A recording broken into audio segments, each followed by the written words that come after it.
जो फिर से हम लोग जो है नए टॉपिक की ओर बढ़ेंगे।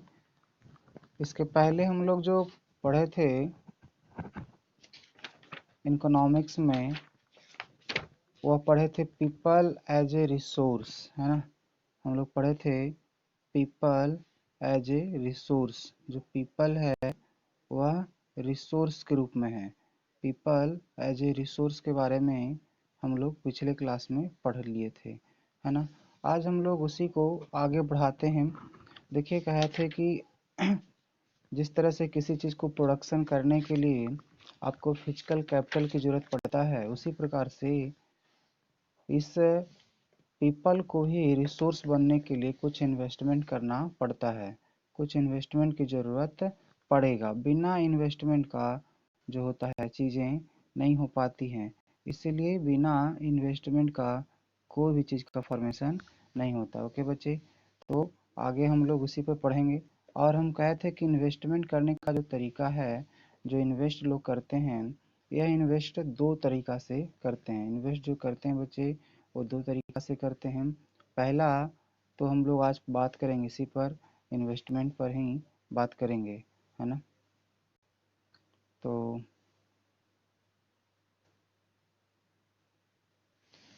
देखिए कहता है people as a resource. People जो है रिसोर्स के रूप में है। कैसे रिसोर्स बनता है, तो उसके लिए सबसे पहले उसको क्या करना पड़ेगा कि कुछ न कुछ इन्वेस्ट करना पड़ेगा। बिना इन्वेस्टमेंट का पीपल जो है रिसोर्स नहीं बन सकता है ना। बिना इन्वेस्टमेंट का पीपल रिसोर्स नहीं बनता है। पीपल को रिसोर्स बनने के लिए कुछ इन्वेस्टमेंट करना पड़ता है।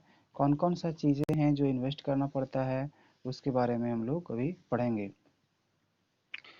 कल हम बताए थे कि पीपल को रिसोर्स बनने के लिए एजुकेशन की ज़रूरत है, ट्रेनिंग की ज़रूरत है, लेकिन इसमें कुछ खर्च होता है और एक खर्च हर कोई नहीं करता। समाज के हर लेवल में लोग नहीं कर पाते हैं। जो कुछ गरीब तबके के लोग होते हैं, जो गरीब लोग होते हैं, उनके बाल बच्चा जो है, उनके जो अपने बच्चे होते हैं, वो एजुकेशन भी प्राप्त नहीं कर पाते हैं। कहता है investment in the human resource viva education and medical care. एक ह्यूमन रिसोर्स तभी बनता है जब वह एजुकेशन का सहारा लेता है और वो फिजिकली सही होता है।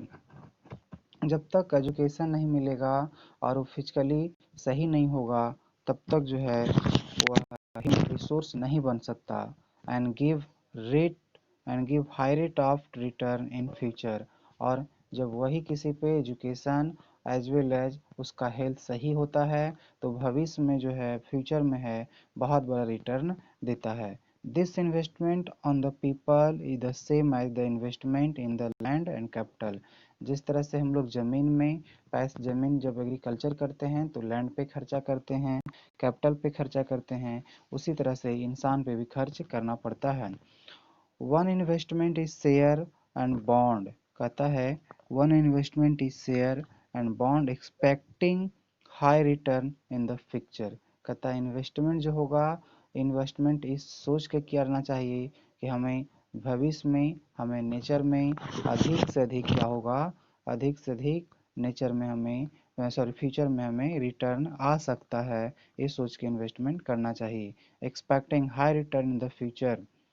A child with investment made on her education, a skill formation and health can yield high return in the future in the form of higher earning and greater contribution in society। जब एक बच्चे पे जब एक student पे जो है खर्च किया जाता है, एक स्टूडेंट पे पर खर्च किया जाता है, वह खर्च एजुकेशन के लिए किया जाता है, हेल्थ केयर के लिए किया जाता है, और उसको जो है बेटर एजुकेशन के लिए किया जाता है, स्किल फॉर्मेशन के लिए किया जाता है। तो वही बच्चा रिसोर्स बन करके, वही स्टूडेंट रिसोर्स बन करके फ्यूचर में हाई रिटर्निंग देता है, जो कि वो बड़ा जॉब करता है, बहुत बड़े हाई अर्निंग करता है जॉब करके, या फिर और भी कई काम करके वह जो है लौटाता है, रिटर्न देता है, और साथ ही साथ में हमारे समाज को भी कंट्रीब्यूट करता है। Educated parent are found to invest more heavily on the education. जो एजुकेटेड पेरेंट होते हैं वो क्या होते हैं, अपने बच्चे पे हैवली खर्च करते हैं, ज़्यादा से ज़्यादा खर्च करते हैं on the education and the health of their child. Educated parents क्या होते हैं, अपने बच्चे पे एजुकेशन के लिए और स्वास्थ्य के लिए खर्च करते हैं। This is the because they have released the importance of education and goods health for the themselves. उन्हें मालूम होता है कि एजुकेशन का क्या महत्व है और इस गुड हेल्थ का क्या महत्व है। A various cycle is thus created in the case, कहता है the various cycle is thus created in this case। इस केस में कई तरह का चक्र होती हैं, रिसोर्स बनने में कई प्रोसेस होता है। On the other hand, most of the poor parent do not invest or cannot afford to invest on the health and education। लेकिन दूसरे तरफ देखा जाए तो जो पुअर फैमिली हैं, जो पुअर पेरेंट्स हैं, वो अपने बच्चे पर पैसे खर्च करने के लिए साथ ही साथ में एजुकेशन पे और आपका हेल्थ पे खर्च करने के लिए अफोर्ड नहीं होते हैं। इट कंट्रास्ट ए वॉय साइकिल में बी में बी क्रिएटेड और ये विरोधों में क्या होते हैं, ये क्या होते हैं, सातिरों में फंसे रह जाते हैं। On the national level India has failed to invest the need needed amount of human development. कहता है कि अगर नेशनल लेवल पर देखा जाए, अगर राष्ट्रीय स्तर पर देखा जाए, on the national level India has failed to invest the need amount on human development. International level पर या नेशनल लेवल पर देखा जाए तो इंडिया फेल है, असफल है कि जितना एक ह्यूमन बॉडी पर, ह्यूमन पर खर्च होना चाहिए उसके एजुकेशन पे, उसके हेल्थ पर, उतना खर्च नहीं कर पाता है। Country like Japan has invest in human resource. जैसे कुछ कंट्री है, जैसे जापान जो है वह ह्यूमन रिसोर्स पे इन्वेस्टमेंट करता है। They did not have any natural resource. आपको मैंने पहले बताया था कि बच्चे जो जापान है, ये जापान के पास कोई नेचुरल रिसोर्स नहीं है। जो जापान है, जापान के पास कोई नेचुरल रिसोर्स नहीं है, फिर भी क्या है कि ये बहुत ज़्यादा रिच है। दिस कंट्री आर डेवलप्ड और rich country, they depend on the other country for few raw material. ये जापान के पास कोई भी रिसोर्स नहीं है, फिर भी जो है यह रिच है। क्यों? क्योंकि इसके पास टेक्नोलॉजी है, क्योंकि वहाँ का एजुकेशन हाई है, क्योंकि क्योंकि वहाँ का हेल्थ जो है बेटर है। They depend on the they depend on other country for raw material and other natural resource. वह दूसरे कंट्री पर जो है डिपेंड करता है, दूसरे कंट्री पे डिपेंड करता है रॉ मटेरियल के लिए। How did they become rich और डेवलप्ड, कहता है how did they become rich और डेवलप्ड। वो कैसे रिच और डेवलप्ड बन गया, रिच या डेवलप्ड कैसे बन गया, जब उसके पास कोई रिसोर्स ही नहीं है तो फिर वो कैसे बना। They have invested on the people specially in the field of education. वह इसीलिए बना क्योंकि वो अपने लोगों पर खर्च किया, खास करके जो वहाँ के लोग हैं, वहाँ के जो स्टूडेंट हैं, एजुकेशन है और हेल्थ हैं, उन पे अधिक खर्चा किया। This people have made efficient use of the resource like land and capital. कहता है कि इन्हीं एजुकेशन के कमाल का है, एजुकेशन का और हेल्थ का कमाल है कि वो आज जो है स्ट्रॉन्ग कंट्री है, वह रिच कंट्री है।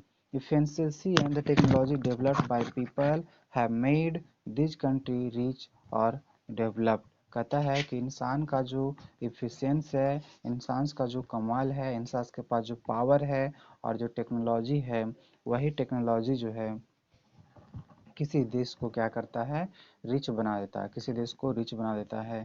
तो बच्चे, हम लोगों ने क्या पढ़ा, हम लोगों ने पढ़ा कि पीपल रिसोर्स कैसे बनता है, how to people become resource. एक आदमी रिसोर्स कैसे बनता है। All humans are not resource. जितने ह्यूमन हैं वो रिसोर्स नहीं हुए, बल्कि उसको रिसोर्स बनना पड़ता है। रिसोर्स बनने के लिए उसे एजुकेशन की ज़रूरत पड़ती है, रिसोर्स बनने के लिए उसे जो है हेल्थ की ज़रूरत पड़ता है और रिसोर्स बनने के लिए उसे ट्रेनिंग की ज़रूरत पड़ता है। लेकिन रिसोर्स नहीं बन पाता है इंसान, वो कारण है गरीबी और अमीरी। गरीब परिवार के जो लोग होते हैं वो पढ़ाई नहीं कर पाते, वो उनका स्वास्थ्य भी अच्छा नहीं रह पाता है, क्योंकि उनके पेरेंट्स जो होते हैं इतने फंड नहीं होते हैं कि अपने बच्चे को पढ़ा सकते थे, वो अपने बच्चे को हाई एजुकेशन दिला सकते थे और सही से उनका भोजन चल सकता था। आप देखे होंगे कि अधिकांश बच्चे जो होंगे गरीब आज जो है, मान लेते हैं कि सरकार के योजना के कारण कुछ बच्चे पढ़ते हैं 9, 10, 11, 12 तक पढ़ते हैं और उसके बाद अपनी पढ़ाई छोड़ देते हैं क्योंकि इतना अफोर्ड नहीं होते हैं। उसके बाद वो कोई ना कोई अपना काम में लग जाता है, उन्हें लगता है कि मेरी पढ़ाई बस इतना ही था, समाप्त हो गया। और यहाँ तक जो गरीब बच्चे का जो डेवलपमेंट होना चाहिए, फिजिकली डेवलपमेंट होना चाहिए, बच्चे को डेवलपमेंट भी नहीं हो पाता है। देखिए, हमने आपसे पहले भी बात को शेयर किया था कि किसी देश के पास कोई रिसोर्स नहीं रहे कोई बात नहीं है। अगर रिसोर्स नहीं है हमारे पास तो कोई बात नहीं है। अगर हमारे पास एजुकेशन है और हमारे पास हेल्थ है, एजुकेशन और हेल्थ है, तो हम सभी रिसोर्स को यूज कर सकते हैं। क्योंकि जब हेल्थ रहेंगे, जब स्वस्थ हम लोग रहेंगे, हेल्दी रहेंगे, हमारे पास एजुकेशन रहेगा, तो एक से एक टेक्निक का हम लोग यूज कर सकते हैं। तो I hope you understand how to people make as a resource. एक इंसान कैसे रिसोर्स बनता है उसके बारे में आप समझ गए होंगे। रिसोर्स बनने में क्या प्रॉब्लम आती है, अमीर परिवार के बच्चे को क्या प्रॉब्लम, क्या दिक्कत है, और जो गरीब परिवार के बच्चे हैं उनको क्या दिक्कत है। ओके बच्चे, हम लोग फर्स्ट टॉपिक पे बहुत बढ़िया से डिस्कस कर चुके हैं, पीपल एज ए रिसोर्स। अगर अभी भी आपको समझ में नहीं आया होगा तो इसका जो है एक वीडियो हम यूट्यूब पर डाल दिए हैं, मेरे यूट्यूब चैनल पर जा करके आप देख सकते हो वीडियो। और बहुत जल्दी जो है सारे मशीन वगैरह भी ले लेके मतलब अच्छे करेंगे।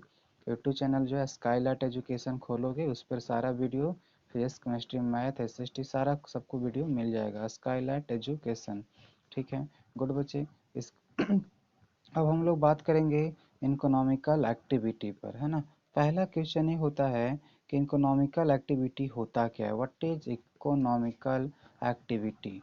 और इकोनॉमिकल एक्टिविटी कितने प्रकार के होते हैं, तो 3 प्रकार आवाज का। नहीं आ रहा है। अच्छा ठीक है, बता रहे हैं, अब आ जाएगा। इकोनॉमिकल एक्टिविटी कितने प्रकार का होता है, तो बच्चे इकोनॉमिकल एक्टिविटी जो है वह इकोनॉमिकल एक्टिविटी 3 प्रकार का होता है। पहला किस आवाज नहीं आ रहा है, किसी को आवाज नहीं जा रहा है, किसी को आवाज नहीं, अरे